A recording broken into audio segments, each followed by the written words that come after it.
This podcast was created as a supplemental learning resource for this course.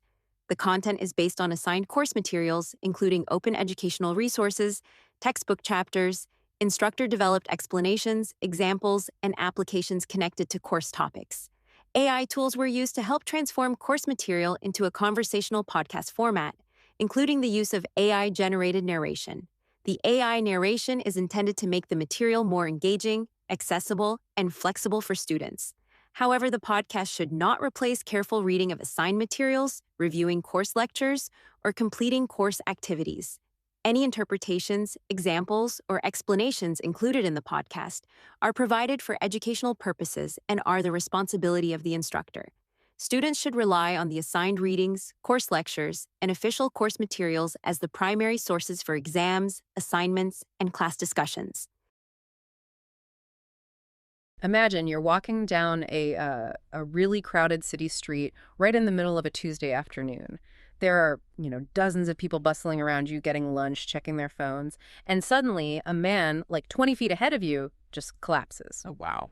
Yeah, he falls to the sidewalk, clutching his chest, clearly in distress. Now, if you were just using your basic intuition, your common sense, you'd probably think, well, thank goodness there are 50 people around. Right, because someone is going to rush over, pull out their phone, and call for help immediately. Exactly. The presence of a crowd feels like this giant safety net. It is a very comforting narrative. I mean, we inherently believe that there is safety in numbers. If a crisis happens, the sheer volume of human empathy in a crowded space should, guarantee a swift response. But psychology tells us a completely different story. It tells us that you are actually in significantly more danger surrounded by those 50 people than you would be if you were on a deserted street with only one other person. It's totally backwards from what you'd expect. Completely backwards. And that realization, that shattering of our everyday common sense, is exactly why we're here today. Welcome to the Deep Dive. Today, we're speaking directly to you, the undergraduate psychology student. Maybe you're prepping for a massive upcoming exam right now, maybe you're listening on your commute, or maybe you're just staring at your syllabus feeling entirely overwhelmed. We've all been there. Oh, definitely. So our mission today is to serve as your ultimate study companion for Chapter 5 of your Research Methods textbook. We are tackling the absolute bedrock of psychological science, which is experimental research. And, moving into this chapter really represents a profound shift in your psychological training. Yeah. Up until now, you've probably been focused on observational research or correlational studies. Which is essentially just looking out a cafe window, watching people drop their coffee, and inventing stories about why it happened. Right. It's interesting, but observing a behavior does not allow you to prove what caused it. To transition from simply observing the world to actually proving cause and effect, you have to learn how to test behavior in a controlled setting. So it's not just a vocabulary list. Not at all. It is the architectural blueprint for how we discover the truth about human nature. I've always thought about learning experimental design, like walking into a world-class recording studio and sitting down at one of those massive, complex audio soundboards. Oh, that's a great analogy. Yeah, because if you just walk up to it and start randomly pushing sliders and turning dials without knowing what they do, you are going to blast the speakers with just chaotic feedback and screeching noise. And you get nothing usable. Exactly. So today, we're going to teach you exactly which sliders to push and which ones to pull back so you can isolate the perfect, clean track of human behavioral data. We're going to explore where hypotheses come from, how to silence the frustrating noise of human unpredictability, how to hunt down the fatal flaws that ruin experiments, and how to build the actual structural groups of a study using treatments, controls, and placebos. It's a lot of ground to cover. But to really grasp the mechanics of those soundboard sliders, we need to understand why we are in the recording studio to begin with. Why do we even need the artificial controlled environment of an experiment? Well, the answer usually begins outside the lab, sparked by a real-world event that, completely defies our expectations. Which brings us back to the collapsing man on the street, or more specifically, the tragic historical event that inspired the study of the bystander effect. Right. Chapter 5 highlights the foundational work of social psychologists John Darley and Bill Blatany in the late 1960s. And their research wasn't just born out of thin air. It was a direct response to a very specific, harrowing event in New York City. The assault and murder of a young woman named Kitty Genovese in 1964. Yes. And the initial narrative, which was heavily popularized by a famous article in the New York Times, claimed that 38 witnesses saw or heard parts of the attack from their apartment windows over a prolonged period. 38 people. And yet, allegedly, nobody intervened or called the police in time to save her. It became this massive national scandal. The public reaction was just intense. Right. I mean, the immediate conclusion that everyone jumped to, the whole common sense cafe window story, was that people living in large urban centers were suffering from severe moral decay. Right. The idea was that New Yorkers were just cold, apathetic, and fundamentally broken. But here is the fascinating twist, and this is crucial for you to understand why we cannot rely purely on observational anecdotes. Years later, historians and researchers looked back at the actual police records and discovered that the initial media reports were highly exaggerated. Completely blown out of proportion. Yeah. The attack happened in a dark alley where visibility was terrible. Many people who heard screams thought it was like a drunken lover's quarrel outside a bar, and several people actually did try to call the police. And that historical correction perfectly illustrates the danger of relying on observational media reports or anecdotal evidence to form psychological conclusions. The real world is incredibly messy. It's too noisy. Exactly. You cannot simply look at a tragic news story and definitively say, oh, this happened because New Yorkers are apathetic. There are too many other potential explanations, like darkness, confusion, or just the physical layout of the buildings. So Darlene Latane looked at the Kitty Genovese tragedy, and instead of accepting that easy narrative of moral decay, they proposed a really counterintuitive hypothesis. They came up with the concept of the diffusion of responsibility. The idea was that having a large number of witnesses to an emergency doesn't increase the chances of help. It actually actively decreases the likelihood that any single person will step forward. Because the psychological burden of taking action is diffused or, spread out among everyone present. Precisely.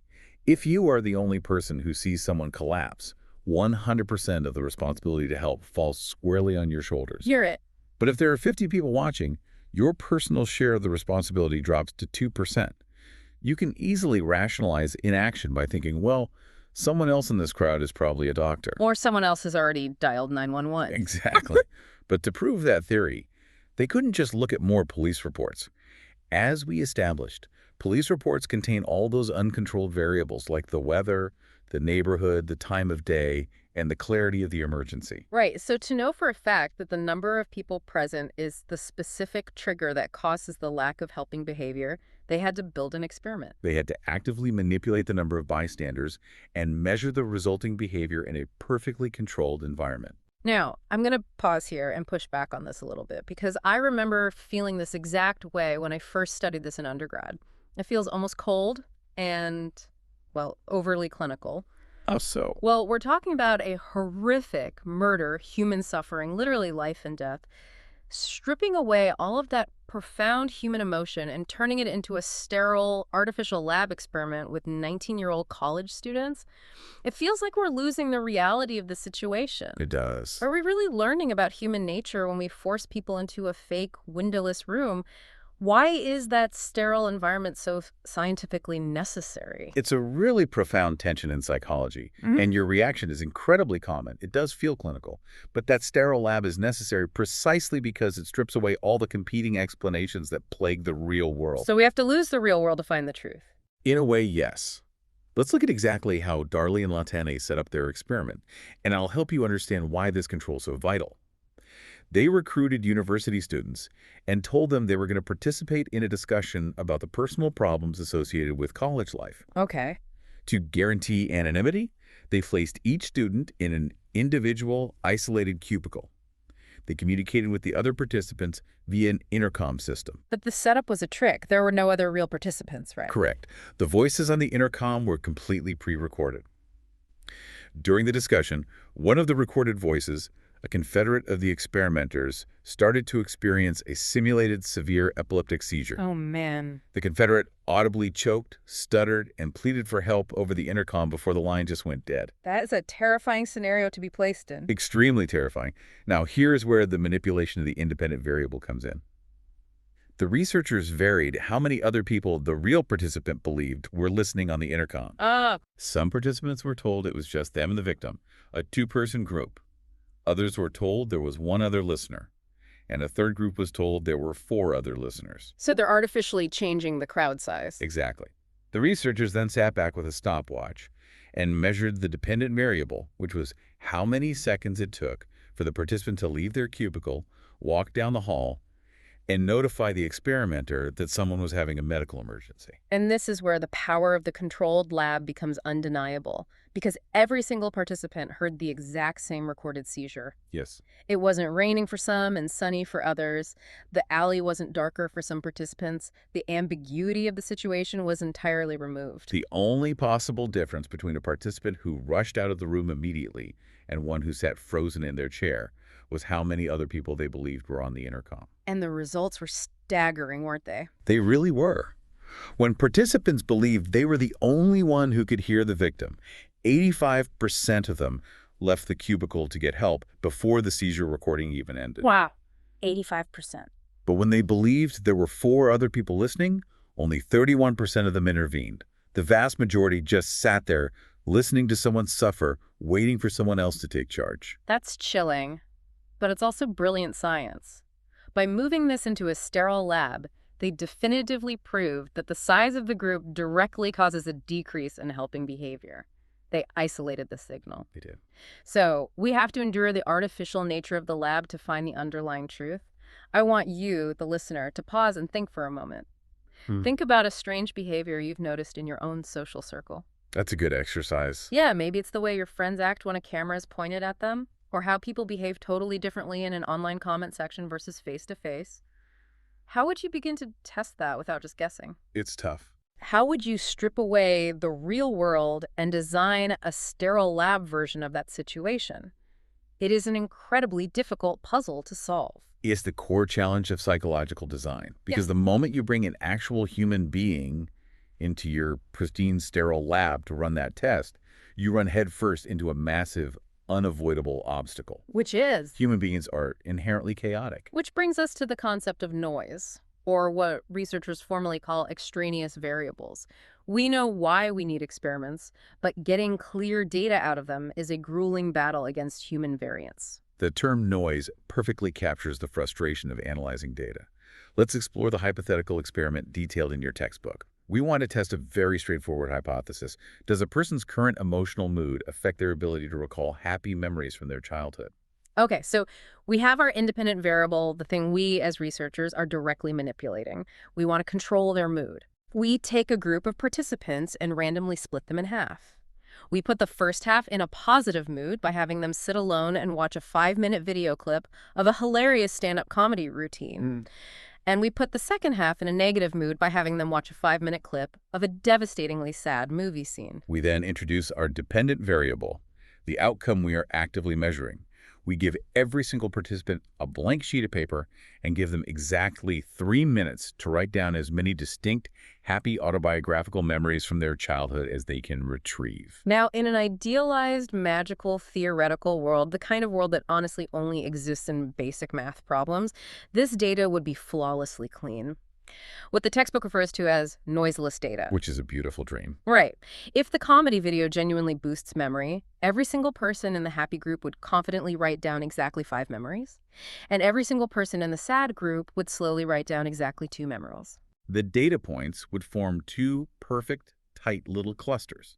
You wouldn't even need advanced statistics. You could literally just look at the raw numbers and declare, being happy causes you to remember exactly 3 more memories than being sad. But anyone who has ever interacted with another human being knows that data will never look like that. Realistic data is incredibly noisy. Oh, absolutely. What you will actually see when you collect those papers is massive variance.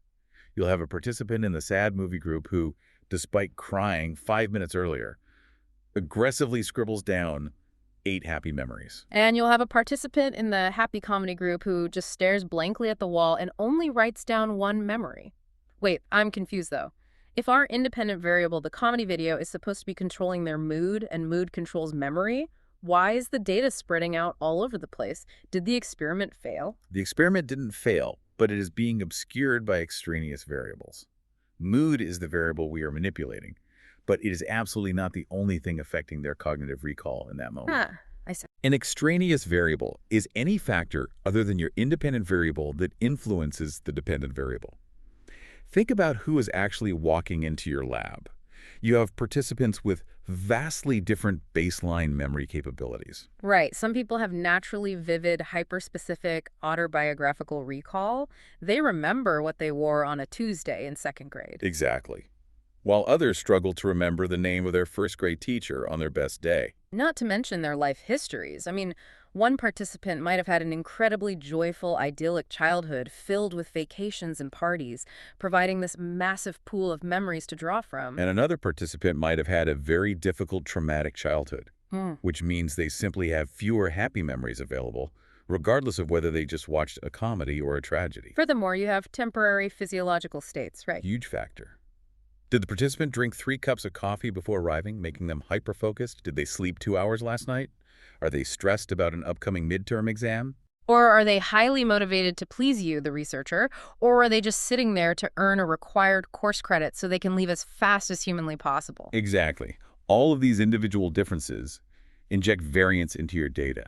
They spread the scores out along a bell curve. This is where the audio soundboard analogy really comes into focus for me. Imagine your independent variable. The actual genuine effect that the comedy video has on memory is a very quiet, subtle whisper. Yeah, I like that. Now imagine you are trying to record that whisper with a microphone, but you're standing in the middle of a crowded, bustling coffee shop. It's going to be tough. Yeah. The extraneous variables are the clinking of ceramic mugs, the roar of the espresso machine, the barista yelling out names, the indie music playing on the speakers. The whisper is still happening. The true effect exists. But the background noise makes it incredibly difficult for your microphone to detect it. If the noise is loud enough, the whisper is completely drowned out, and your study yields no statistically significant results whatsoever. Extraneous variables dilute your statistical power. When the scores within each group are spread out widely because of all those individual differences, the statistical averages of the two groups just start to blur together. It becomes mathematically impossible to prove that the difference between the groups is due to your video, rather than just the random luck of who happened to show up to the lab that day. So, if this human noise obscures the scientific truth, how do we fix it? How do psychologists soundproof the room so they can actually hear the whisper? That requires us to look at the defensive architecture of an experiment. We have to engage in the practice of holding variables constant. We have to systematically eliminate the sources of noise. All right, I have my soundproofing panels ready. Where do we start? The first and honestly most straightforward line of defense is holding situational or task variables constant. This means ruthlessly controlling the physical environment and the procedure so that the only thing that differs between your two groups is the video they watch. Okay, so this means identical testing conditions. I can't put the happy group in a bright, sunlit room with comfortable ergonomic chairs and put the sad group in a cramped, freezing basement closet with a flickering fluorescent light. Definitely not. Yeah. Because the discomfort of the basement would act as an extraneous variable, making it harder for them to concentrate on the memory task. Exactly. Identical rooms, identical ambient temperature. If possible, test everyone at the exact same time of day, because cognitive performance fluctuates wildly between morning and late afternoon. Oh, that makes sense. And most importantly, the instructions must be delivered identically. If you are the researcher and you smile warmly and speak energetically to the happy group, but you read the instructions in a flat, monotone, exhausted voice to the sad group. Oh, you are injecting massive noise into the data. Your own behavior becomes an extraneous variable. Every single aspect of the situation must be standardized and locked down tight. Okay, standardizing a room and reading from a script makes total sense. I can control the environment. But what about the second line of defense? Holding participant variables constant. That seems basically impossible. It sounds impossible. Yeah, we just spent 10 minutes talking about how wildly different human beings are from one another. How do we standardize a person? Well, you cannot standardize a person, obviously, but you can restrict who is allowed to participate in your study to minimize specific types of variance. Okay, give me an example. The textbook provides a fascinating, highly specific example regarding cognitive psychology research on language processing. If you look closely at the methodology sections of studies measuring how fast the brain reacts to words or sentences, you will frequently notice that researchers restrict their participant pool to only right-handed individuals. Which, if you're a left-handed student listening right now, you might feel a little excluded. Why are lefties banned from the language lab? It comes down to neuroanatomy and brain lateralization. For the vast majority of right-handed people, about 95% of them, the neurological architecture for language processing is heavily localized in the left cerebral hemisphere. Specifically in areas like Broca's and Wernicke's areas. Exactly. Their brain wiring is highly consistent. When a right-handed person reads a word on a screen, the electrical signals follow a very predictable path. But for left-handed people. For left-handed people, brain lateralization is much more diverse. While many still process language on the left, a significant percentage process language in the right hemisphere, or have language functions distributed more evenly across both hemispheres, connected by the corpus callosum. Okay, so their brains are literally routing the information differently. Why is that a problem for the researcher? Imagine you are running a highly sensitive study using EEG caps to measure brainwaves, and you are tracking reaction times in tiny milliseconds. Very precise data. You have a small sample size of, say, 20 participants. If you include 3 or 4 left-handed people in that small group, their diverse neurological wiring is going to produce reaction times or electrical patterns that look vastly different from the right-handed baseline. It introduces a massive spike of noise into your data set. Yes. By holding the participant variable constant, by explicitly deciding, I will only test right-handed people, you have successfully soundproofed your data against the variance caused by brain lateralization. The data becomes much cleaner. But wait, I have to step in here. If I'm an undergrad listening to this, alarms should be ringing in my head right now. What kind of alarms? Well, if we intentionally restrict our studies to only include right-handed people who are tested in perfectly identical windowless rooms at exactly 10:00 a.m. reading perfectly standardized scripts, aren't we just proving how a very specific, weird subset of humans behave inside a sterile closet? That is the million-dollar question. How can we possibly publish a paper and claim those findings apply to the general public? Because the public is left-handed, right-handed, walking outside, in the rain, drinking coffee, and distracted by their phones. You have just hit upon the foundational crisis of experimental design.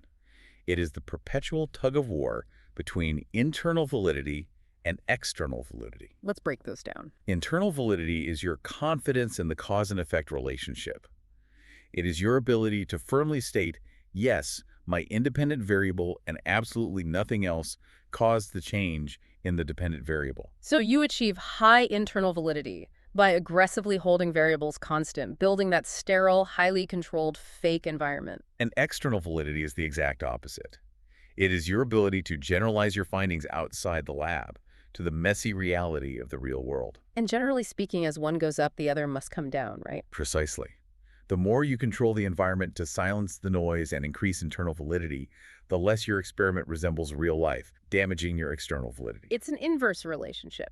Conversely, the more you allow the real world into your study, like testing people in actual coffee shops instead of labs, the more noise you invite in, making it incredibly difficult to prove internal validity. I want you, the listener, to pause and put yourself in the shoes of a lead researcher for a second. You have a limited budget and a hypothesis you truly believe in. You have to make a choice. That's a tough choice. Do you design a study with perfect internal validity, knowing your critics will say your data only applies to artificial lab settings? Or do you design a study in a naturalistic setting, knowing your critics will argue that your data is too noisy to prove anything definitively? There is no perfect answer. It is a tightrope walk you have to navigate every single time you draft a methodology. It requires deep methodological wisdom. And while extraneous noise is a persistent, annoying problem, it's actually not the most dangerous threat to your experiment. No, it's not. Noise just makes the truth hard to hear. There is an enemy out there that is much more insidious. The fatal flaw. If noise makes the truth hard to hear, a confounding variable makes you hear a truth that is completely false. It creates a hallucination of cause and effect. The word confound literally means to confuse. And in the realm of experimental design, it is a lethal virus. Let's define it carefully, because students very often mix up noise and confounds on exams. A confounding variable is a specific type of extraneous variable. But unlike random noise, which spreads data out evenly and unpredictably, a confound differs systematically across your experimental conditions. It runs parallel to your independent variable, mimicking it perfectly. Exactly. To understand this, we need to return to our mood and memory experiment. We have our happy comedy video group and our sad tragedy video group. Let's imagine we actually run the experiment. We collect the memory sheets, and the data is spectacular. The math is clean. The average number of memories recalled by the happy group is an astounding 8.5. And the average for the sad group is a measly 3.2. The statistical significance is off the charts. We write up the paper, submit it to a journal, and prepare to be famous for proving that joy unlocks the autobiographical memory centers of the brain. But then a peer reviewer looks closely at your methodology and participant data, and they notice a horrifying detail. A truly horrifying detail. Yeah. By pure disastrous coincidence, the 20 participants you assigned to watch the comedy video happen to be honors students who naturally possess a much higher average IQ and cognitive processing speed than the 20 participants you assigned to watch the sad video. Oh, that is catastrophic. It is the absolute death of the experiment. IQ and cognitive processing speed are extraneous variables, right? They affect memory recall. But in this scenario, they are not just random noise spread throughout the whole room. They differ systematically between the two groups. Yes. The happy group is also the high IQ group. The sad group is also the lower IQ group. The variables are hopelessly tangled together. They're confounded. So now, when we look at that beautiful 8.5 memory average for the happy group, we have to ask ourselves a devastating question. Did they recall all those memories because the comedy video put them in a great mood? Or did they recall them simply because they have higher IQs and are naturally better at rapid cognitive retrieval tasks? We have absolutely no way of knowing. We have a perfectly viable alternative explanation for our results. And the fundamental rule of science is that if you have a viable alternative explanation, your original causal claim is completely invalid. The experiment is ruined. You cannot publish it. You have to throw the data in the trash and start all over. It hurts just thinking about it. I want to make sure this is crystal clear for the exam, so let's use a non-psychological analogy. Imagine a fitness company claims they've developed a revolutionary new protein powder that dramatically increases running speed. Okay, I'm with you. They set up an experiment. They recruit 50 professional Olympic-level marathon runners and give them the new protein powder every day for a month. Seems flawed already. Oh, it gets worse. Then they recruit 50 people who have never run a mile in their lives, complete couch potatoes, and give them a fake placebo powder. Okay, this is terrible science. At the end of the month, they test everyone on a track. Shockingly, the people who took the real protein powder ran infinitely faster than the couch potatoes. The problem is immediately obvious. The researchers have confounded the ingestion of the protein powder with the athletic history and baseline fitness of the participants. Exactly. Is the new powder a miracle supplement, or are Olympians just naturally faster than couch potatoes? It is a completely useless experiment designed to manufacture a false result. And recognizing confounds is arguably the single most critical analytical skill you must develop as a psychology student. When you read a study, you should automatically be hunting for them. Because you can use advanced statistical math to try and filter out random noise after the fact. But if your fundamental design contains a confound, no amount of math can save you. None at all. So, how do we build an immune system into our experimental design to prevent this virus? Earlier, you mentioned holding variables constant to reduce noise. Could we do that here? Could we say, to prevent an IQ confound, I am only going to test participants who have an officially tested IQ of exactly 100? You could, but as we discussed before, you would obliterate your external validity. If you only test perfectly average IQ individuals, you have no idea if your mood memory theory applies to gifted individuals or those with cognitive delays. We need a better solution. We do. The textbook introduces the ultimate weapon against confounds, and it is a concept that is so central to modern science that it underpins almost all medical and psychological research. Random assignment. The holy grail of research methodology, but honestly, random assignment used to confuse me when I was an undergrad. How does randomly tossing people into groups solve the problem of human variance? Let's break down the mechanics of it. Random assignment means every single participant who walks through your lab doors has an equal, mathematically identical chance of being placed in the happy video group or the sad video group. So it's completely impartial. The easiest way to visualize this is flipping a coin. Participant number 1 walks in, you flip a coin. Heads, they go to the happy room. Tails, they go to the sad room. Wait, I have to play the skeptic here. Let's say I only have 10 participants showing up today. I flip a coin 10 times. It is entirely statistically possible that I get 8 heads and 2 tails. It is possible, yeah. Or, more dangerously, what if I flip the coin and by pure chance all the high IQ honor students get heads and end up in the happy group anyway?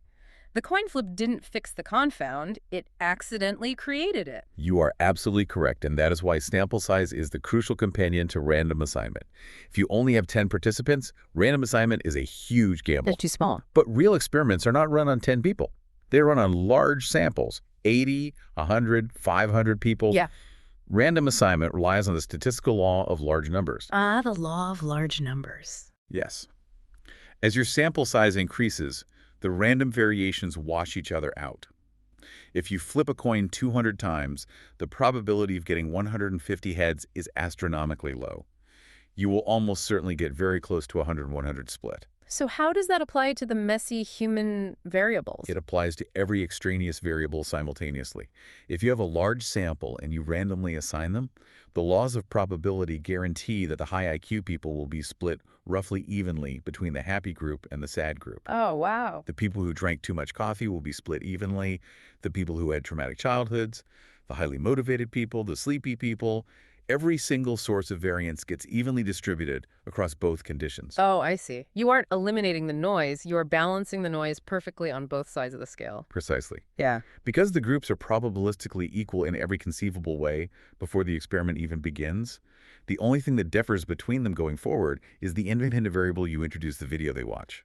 And if the happy group's memory scores are significantly higher at the end of the procedure, you can confidently declare cause and effect because you have mathematically neutralized all alternative explanations. That is the beauty of it. That is incredibly elegant. So we've soundproofed the room against noise, and we've used random assignment to immunize the design against confounds. Now, we actually have to build the structural groups of the study. We need to talk about treatments and controls. Right. And when we use the word treatment in a psychological context, it is important to define it broadly. It is not just a medical term. A treatment is any intervention designed to change an individual's behavior for the better. Right, because when a student hears the word treatment, they usually just picture a doctor in a white coat handing someone a newly synthesized pharmaceutical pill.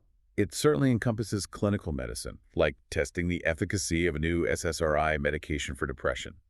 And it includes clinical psychology, like testing a newly developed protocol of cognitive behavioral therapy for social anxiety. But experimental treatments extend far beyond the clinic.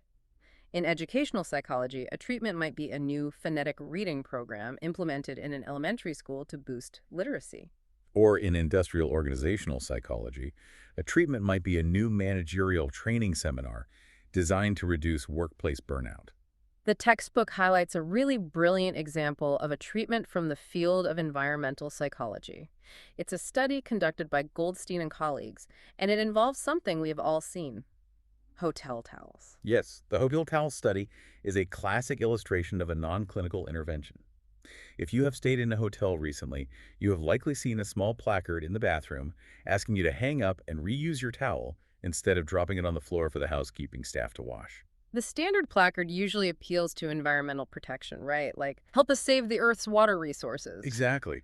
But Goldstein wanted to test if a different psychological message would be a more effective treatment to actually change behavior. So they redesigned the placard to utilize the psychological principle of descriptive social norms. The new placard said something along the lines of, 75% of the guests who stayed in the specific room chose to reuse their towels. That new socially pressured message is the treatment condition. And if you want to scientifically prove that your new normative message is superior, you absolutely, unequivocally must have a control condition to compare it against. You cannot run an experiment without a baseline. Let's really dig into the mechanics of why that baseline is mandatory. Yeah. It seems obvious, but the logic is critical. Let's use another example. Let's say I'm an educational psychology researcher. I have spent years coding a brand new, highly advanced study habit app for smartphones designed to help undergrads raise their GPAs. Okay. Why can't I just recruit 500 freshmen, record their fall semester GPAs, give them all the app to use during the spring semester, and then look at their spring GPAs? If the average GPA goes up by half a point, didn't I just prove my app works? Why do I need a control group if I am comparing them to their own past performance? Because human beings are not static entities. People change naturally over time. due to a phenomenon researchers call maturation. Saturation. Yes, in your app scenario, the freshmen's GPAs might have naturally improved by half a point during the spring semester, simply because they got older, they finally adapted to the rigorous pace of college life, they learned how to navigate the library, or perhaps the spring curriculum is historically graded more leniently than the fall curriculum. They changed, but my app had absolutely nothing to do with it. Exactly. Without a control group, you are flying blind. The control group provides the answer to the most vital question in research. What would have happened to these people anyway if I had done absolutely nothing? So I need to recruit 1,000 freshmen. Random assignment dictates that 500 get the app, the treatment group, and 500 do not the control group. And here is where the math reveals the truth. If the treatment group's GPA goes up by 0.5 points, and the control group's GPA also goes up by 0.5 points, you have proven that your app is completely useless. The improvement was entirely due to maturation. The only way to prove the app's efficacy is if the treatment group's GPA increases significantly more than the control group's natural baseline improvement. But implementing a control group introduces a really thorny ethical dilemma, especially in clinical settings. If you're a student thinking deeply about this, it has probably already occurred to you. Let's explore that. Let's step away from study apps and go back to severe depression. If a researcher genuinely believes they have developed a new, life-saving psychotherapy protocol for suicidal depression, isn't it profoundly unethical to recruit 1,000 severely depressed patients and then randomly assign 500 of them to a no-treatment control group where they are completely denied the help they desperately need? It is a massive, incredibly heavy ethical burden. Institutional review boards, or IRBs, exist specifically to weigh these dilemmas. If a researcher has strong preliminary evidence that a treatment is highly beneficial or life-saving, intentionally withholding it from a vulnerable population is ethically unacceptable. But without a control group, they can't mathematically prove the therapy works, which means it can never get approved for the wider public. It's a catch-22. How do researchers navigate this? They utilize sophisticated methodological compromises. One common strategy is the waitlist control group. How does that work? The participants assigned to the control group do not receive the therapy during the designated testing period, say, the first 8 weeks of the study. They serve as the vital, untreated baseline. However, the ethical mandate is fulfilled because the moment the data collection period ends, those individuals are immediately moved to the front of the line and provided the new therapy free of charge. That makes perfect logistical sense. The science gets its required delay for baseline measurement, but nobody is permanently denied care. Another highly common strategy in medical research is the standard of care control. Instead of comparing the experimental new drug to nothing, you compare it to the current best treatment available on the market. Okay, so the control group might receive standard Prozac, while the treatment group receives your newly synthesized compound. Yes. Nobody is left untreated. You are simply testing if the new intervention is statistically superior to the old one. That is fascinating. The methodology has to adapt to the ethics. But, okay, let's assume we have navigated the ethics perfectly. We have our treatment group receiving the new therapy, and we have an ethically sound waitlist control group. We run the study for 2 months. The data comes in. The control group's depression scores naturally improved by a tiny margin, but the treatment group's depression scores plummeted. They feel drastically better. We popped the champagne. We proved the specific therapeutic techniques work. I have to stop you again. You cannot pop the champagne yet. Why not? We have one final, monumental curveball to deal with, and it exists entirely because the human brain is an incredibly powerful, self-deceiving organ. We have to discuss the power of belief. Ah, the most famous psychological phenomenon of all, the placebo effect. Even when you have a meticulously designed experiment with a treatment group and a no-treatment control group, and the treatment group demonstrates superior improvement, we still cannot be 100% certain that the active ingredient of the treatment is what caused the healing. By active ingredient, you mean the actual chemical in the pill or the specific cognitive restructuring exercises in the therapy? Exactly. The core mechanism the treatment is built around. We cannot be sure it worked because we have inadvertently introduced a massive confound expectation. The participants assigned to the treatment group signed up for a study, walked into a clinic, met with a prestigious doctor, and were handed a pill or engaged in therapy. Well, They knew they were receiving an intervention. They expected to get better. and the mind-body connection is so potent that just the sheer belief that you are being healed can trigger actual physiologically measurable improvements. The brain releases endorphins, stress levels drop, and symptoms genuinely alleviate. That is the placebo effect. The problem is that the treatment group is receiving the active chemical plus the psychological expectation of healing. The weightless control group is sitting at home, receiving neither. So the two groups are confounded. When the treatment group gets better, we don't know if the drug cured them or if their own brains cured them via belief. Exactly. So how do we separate the two? How do we isolate the chemical from the belief? We must introduce a placebo control condition. We have to give the control group something that looks, feels, smells, and acts exactly like the real treatment, but completely lacks the active mechanism. This is the origin of the classic sugar pill in medical trials. You manufacture a blue capsule containing the new experimental chemical for the treatment group. Then you manufacture an identical blue capsule filled with inert, useless sugar powder for the placebo control group. Crucially, you do not tell the control group they are getting a sugar pill. Both groups swallow a blue pill every morning. Therefore, you have successfully held the variable of expectation constant. Both groups have the exact same psychological belief that they are being medically treated. This requires a double-blind procedure, right? Absolutely. A single-blind procedure means only the participant doesn't know if they have the real drug or the sugar pill. But a double-blind procedure means the research assistant handing them the pill also doesn't know. Because if the researcher knows they are handing someone a fake pill, their body language might change. They might lack empathy or rush the interaction, which subtly tips off the participant. In a double-blind setup, a computer generates a barcode, and neither the doctor nor the patient knows what is inside the capsule until the study is entirely over and the data is unblinded. This allows us to do some very specific math. Let's visualize a bar graph for the listener, similar to the conceptual figures in the textbook. We are tracking the reduction in anxiety symptoms over a month. Okay, let's look at the graph. First, we look at our waitlist, no treatment group.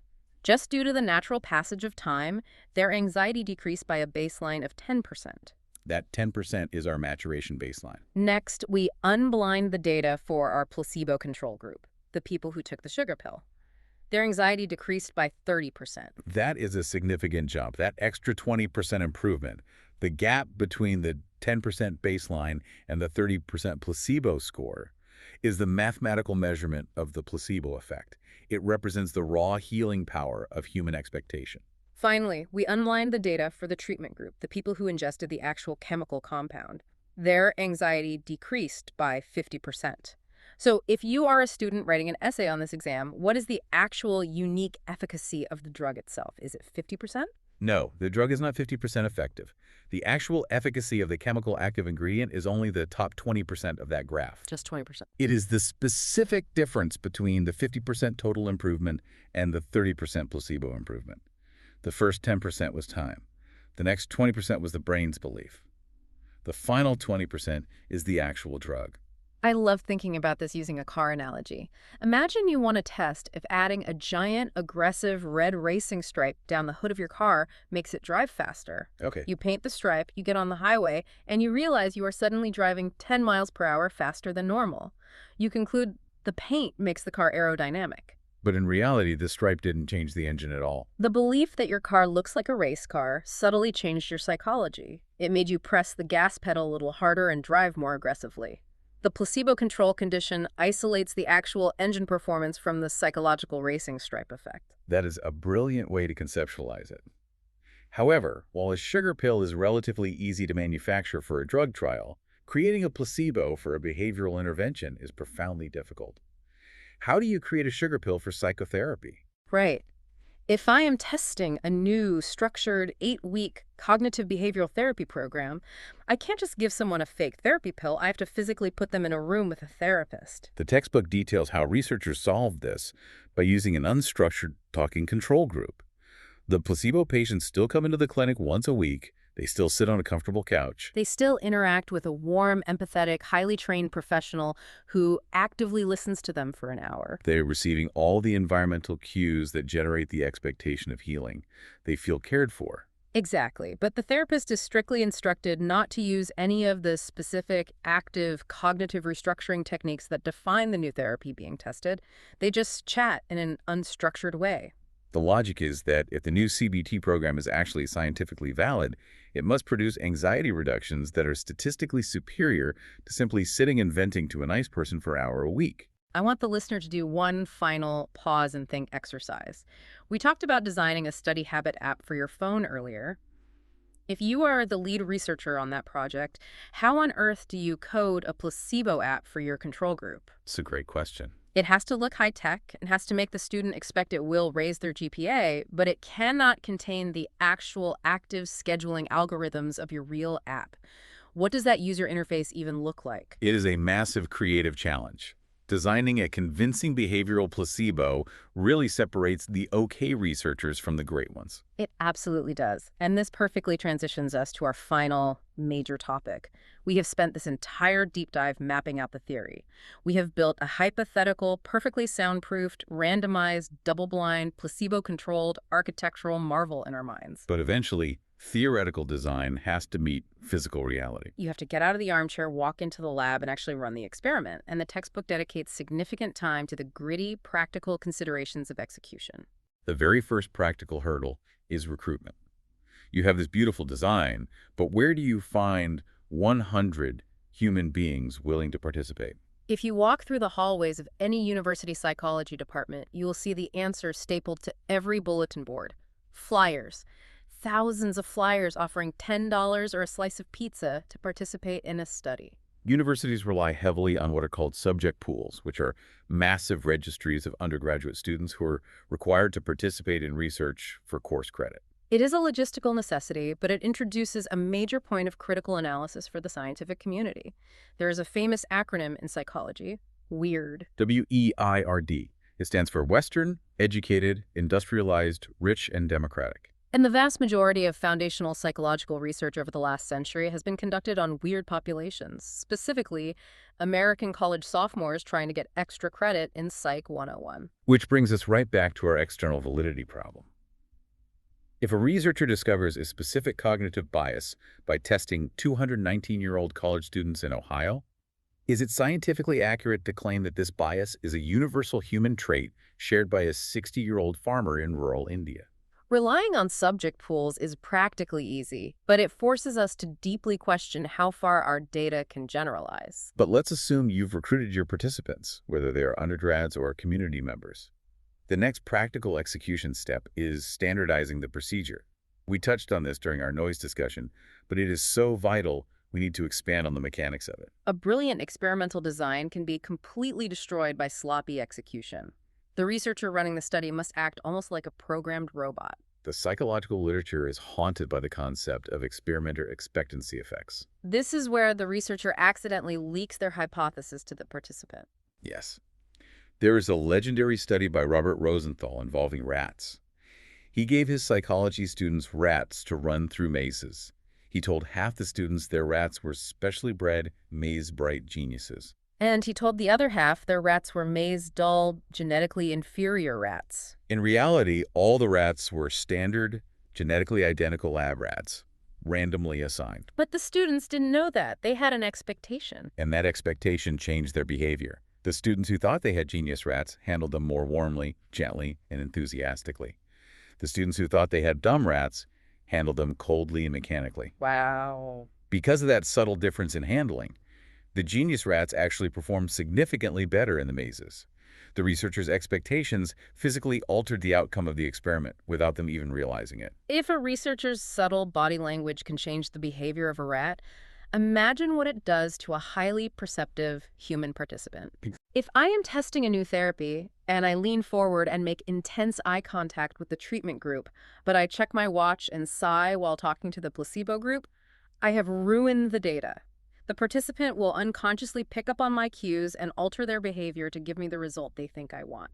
This is why strict standardization scripts, computerized instructions, and double-blind setups are practically mandatory in modern research. You have to remove the human element of the researcher as much as possible. Which leads to the final, indispensable step of practical execution: pilot testing.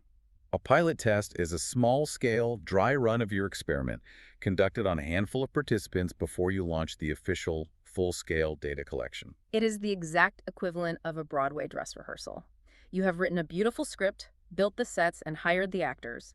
But you do not invite the harsh critics from the New York Times to opening night without running through the entire play first. You have to make sure the prop doors don't fall off their hinges, the lighting cues fire on time, and the actors don't trip over the furniture. In a psychological experiment, the pilot test is where you discover that your carefully coded computer program crashes on the third slide. It is where you realize that the instructions you spent weeks writing are incredibly confusing to a normal person who hasn't been studying psychology for a decade. Or you discover measurement flaws, like ceiling and floor effects. Yes, Yeah. that is a critical catch. Explain that. Imagine you design a memory task to measure cognitive decline. But during the pilot test, you realize the task is so incredibly easy that every single participant scores 100%. That is a ceiling effect. And the opposite. Or the task is so incomprehensibly difficult that everyone scores a 0. That's a floor effect. In either case, your dependent variable is completely useless because there is no variance to measure. If you hadn't run the pilot test, you would have recruited 200 people, spent thousands of dollars in grant money, and wasted 6 months of your life collecting completely useless data. The pilot test allows you to catch the falling scenery, rewrite the instructions, and calibrate the difficulty before the curtain officially rises on your research. It separates theoretical planning from professional execution. Wow. We have covered an immense landscape of methodology today.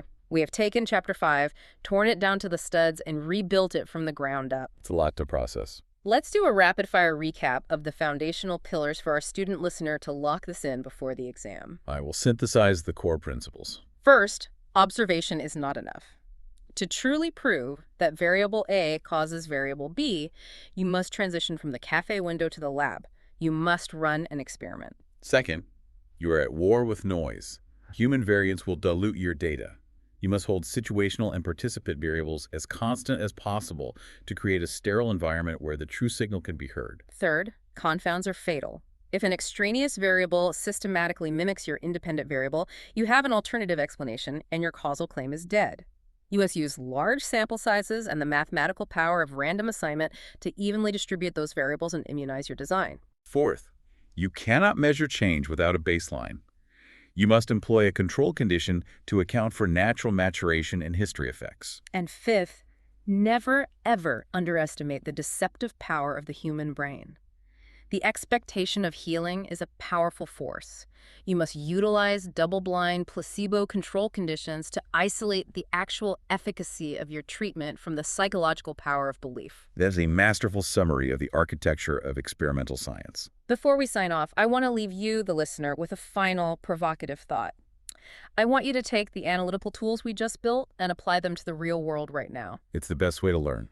Next time you are scrolling through social media or watching a morning news show and you see an explosive headline flash across the screen, something like, "Groundbreaking new study proves eating dark chocolate makes you significantly smarter," do not just read the headline and forward it to your friends. Engage the rigorous training you are receiving. Put on your researcher hat and actively interrogate the claim. Ask yourself the hard methodological questions. What exactly was the control group in this miraculous chocolate study? Did they use a placebo? How do you even create a fake dark chocolate bar that tastes identical but lacks the active cocoa compounds? And most importantly, what hidden confounding variables did the science journalists completely ignore in their rush to publish a catchy headline? Was the sample size 30 people or 3,000 people? Was the group that ate the most premium dark chocolate also a demographic that happened to have higher incomes, better access to private education, or a fundamentally different overall diet? Did the chocolate make them smarter, or are wealthy, highly educated people just more likely to buy expensive dark chocolate? Once you train your brain to look for confounds and demand proper controls, you will see the flaws in popular science reporting everywhere. It permanently alters your perception. You stop being a passive recipient of information and become a highly informed, critical consumer of scientific claims. And that critical lens is the ultimate goal of your education. Remember, listener, this audio deep dive is your study companion. It is designed to help you internalize the why and the how behind the complex methodologies, but it is absolutely not a replacement for doing the hard work of reading. Go open up your textbook to Chapter 5. Look closely at the charts mapping out standard deviations and variance. Study the idealized versus noisy data tables we discussed. Review the graphs illustrating the math of the placebo effect. Internalize these concepts, apply them to the world around you, and go ace that upcoming exam. Best of luck with your continuing studies in psychology. Thanks for diving deep into the methodology with us. We will catch you next time.